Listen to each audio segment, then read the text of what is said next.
মাননীয় সংসদ সদস্যকে কী কারণে হত্যা করা হয়েছে, অর্থাৎ হত্যার মোটিভ কি, এটি এখনো পর্যন্ত বাংলাদেশি পুলিশ কিংবা ইন্ডিয়ান পুলিশ কেউই উদ্ধার করতে পারেনি।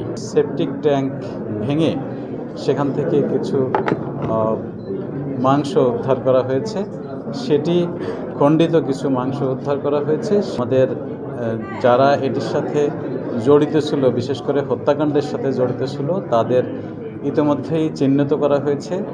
ঝিনাইদহের মাননীয় সংসদ সদস্য জনাব আনোয়ারুল আজিম আনার এর যে দুঃখজনক ঘটনা আমরা জানি, কলকাতায় তিনি নিহত হয়েছেন। আমাদের একটি টিম কলকাতায় গিয়েছে, সেখানে গিয়ে তার মৃতদেহ যে শনাক্ত করা এবং মৃতদেহ যে সন্ধান করা, সেটি মূল উদ্দেশ্য। আমাদের যারা এটির সাথে জড়িত ছিল, বিশেষ করে হত্যাকাণ্ডের সাথে জড়িত ছিল, তাদের ইতিমধ্যেই চিহ্নিত করা হয়েছে। তাদের কেউ কেউ গ্রেপ্তার হয়েছে। আর মৃতদেহটা আমাদের কাছে মূল ছিল, সেটির জন্য আমাদের টিম সেখানে গিয়েছে।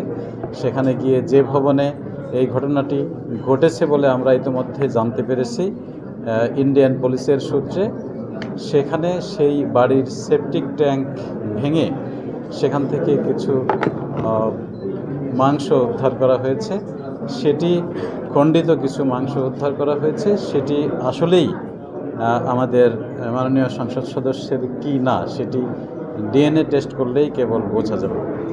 কমিশনার, এই বিষয়টা আজকে 15 দিনের মতো হয়ে গেল, কিন্তু এখনও হত্যাকাণ্ডের যে মোটিভ, সেটা নিয়ে অনেক ধরনের কথা আসছে। আসলে কি এটা? কি আমরা শুনছি যে বিভিন্ন চোরাচালান সিন্ডিকেট, হুন্ডি ব্যবসা, আধিপত্য, আসলে কি কোনটা আসলে হত্যাকাণ্ড?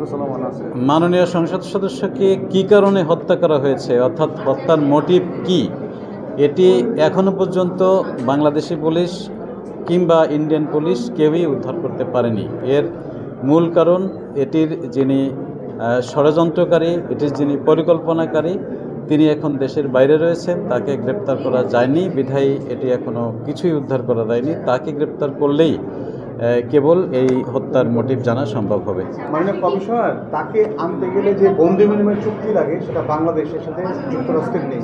আপনার প্রসেসটা আসলে কী হবে এখন তাকে এই আনার বিষয়ে বা গ্রেপ্তারের বিষয়ে?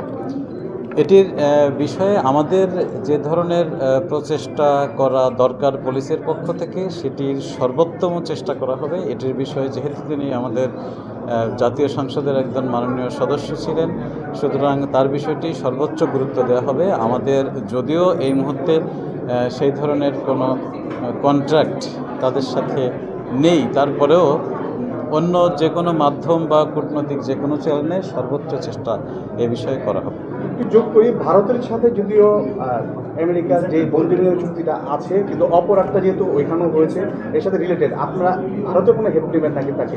হ্যাঁ, এই ঘটনাটি আপনারা জানেন যে বাংলাদেশের আইনে বিচার হতে পারে এবং ইন্ডিয়াতে ঘটনা ঘটেছে, ইন্ডিয়াতেও বিচার হতে পারে। তো সুতরাং এটি আমাদের পারস্পরিক আলাপ আলোচনার মাধ্যমে সিদ্ধান্ত নিয়ে তারপরে করা।